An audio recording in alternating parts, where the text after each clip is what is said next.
ஆதித்ய கரிகாலன் சோழ பேரரசை அதிர வைத்த வீரனின் மர்மம். தென்னிந்தியாவின் வரலாற்றில் வீரமும் தியாகமும் கலந்த ஒரு பெயர் சொன்னால் அது ஆதித்ய கரிகாலன் சோழன். அவர் வாழ்ந்த காலம் சுமார் 1000 ஆண்டுகளுக்கு முன். சுந்தர சோழனின் ஆட்சி காலம். சோழ பேரரசு அப்போது தங்க காலத்தில் நுழைந்திருந்தது. வடக்கில் சாளுக்கியர்கள், தெற்கில் பாண்டியர்கள் மூவரும் இடைவிடாத யுத்தத்தில் ஈடுபட்டிருந்தனர். சுந்தர சோழனின் 3 பிள்ளைகள்.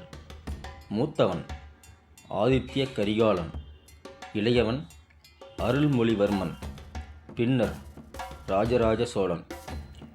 மகள் குந்தவி தேவியார். ஆதித்ய கரிகாலன் சிறுவயதிலேயே வீரத்திலும் அறிவிலும் சிறந்தவர். 10 வயதிலே குதிரை சவாரி, வில்லியல், வாள் பயிற்சி அனைத்தையும் கற்றார். சிறு வயதில் இருந்தே அரசன் போன்று நடத்தம், படைத்திட்டம், அரசியல் அறிவு அனைத்தும் அவரில் வெளிப்பட்டது. அவரின் வாழ்வில் மிகப்பெரிய திருப்பம் வேலூர் யுத்தம். அப்போது சோழர் படைகள் பாண்டிய அரசர் வீரபாண்டியன் தலைமையிலான படையுடன் மோதின. யுத்தம் கடுமையாக நடந்தது. ஆதித்ய கரிகாலன் அப்போது வெறும் 26 வயது.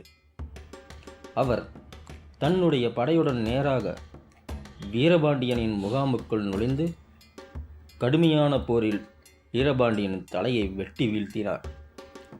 அந்த நாளிலிருந்து அவர் பெயர் பெற்ற பட்டம் வீரபாண்டியன் தலை கொண்ட கரிகாலன். சோழர்களின் புகழ் வானளவாக பரவியது. வீரபாண்டியனை வீழ்த்திய பின் ஆதித்ய கரிகாலன் காஞ்சிபுரத்தை தனது தலைநகராக வைத்தார். அங்கு அவர் இளவரசராக ஆட்சி செய்து மக்களின் மனதை வென்றார். அவர் சோழ சாம்ராஜ்யத்தை மிகப்பெரிய பேரரசாக மாற்ற கனவு கண்டார். சுந்தர சோழனுக்கு பின் சிங்காசனத்தில் அமர வேண்டியவர் அவர்தான். ஆனால் அந்த கனவு ஒருபோதும் நிறைவேறவில்லை. ஒரு இரவு காஞ்சிபுரத்தில் உள்ள மாளிகையில் ஆதித்ய கரிகாலன் வஞ்சகமாக கொலை செய்யப்பட்டார். அந்த செய்தி சோழ நாட்டில் புயலை கிளப்பியது. அவர் வெறும் 29 வயதே. அவர் இறக்கும்போது அவரை கொன்றது யார் என்று இன்று வரை யாருக்கும் உறுதியாக தெரியவில்லை. சிலர் கூறுவார்கள் அவரை பாண்டிய ஆதரவாளர்கள் பழிவாங்கி கொன்றனர் என்று. மற்ற சில வரலாற்றாசிரியர்கள் சொல்வார்கள் சோழ அரச குடும்பத்திற்குள்ளே இருந்த சதிகாரர்கள் இதற்கு பின்னால் இருந்தனர் என்று. மிகவும் பிரபலமான கருத்து நந்தினி என்ற பெண் பழிவாங்கி அவரை கொன்றாள் என்பதாகும். இதற்கு சான்று பொன்னியின் செல்வனின் நாவலில் வெளிப்பட்டது. ஆனால் உண்மை மர்மமாகவே இருக்கிறது. சுந்தர சோழனின் இதயம் உடைந்தது. அவர் அரசியலிருந்து தன்னை விலக்கிக் கொண்டார். அதன் பின் சோழ பேரரசின் பொறுப்பு அவரது தம்பி அருள்மொழிவர்மன், அதாவது ராஜராஜ சோழன் மீது விழுந்தது. அவரும் தம் அண்ணனின் நினைவில் சோழ பேரரசை உடற்புகழ் பெற்ற பேரரசாக மாற்றினார்.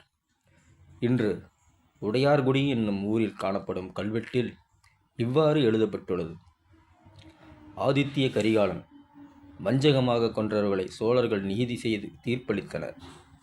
அதனால் வரலாறு தெளிவாக சொல்லும் செய்தி, சோழர்கள் தங்கள் இளவரசனுக்காக நீதியை நிலைநிறுத்தினர்.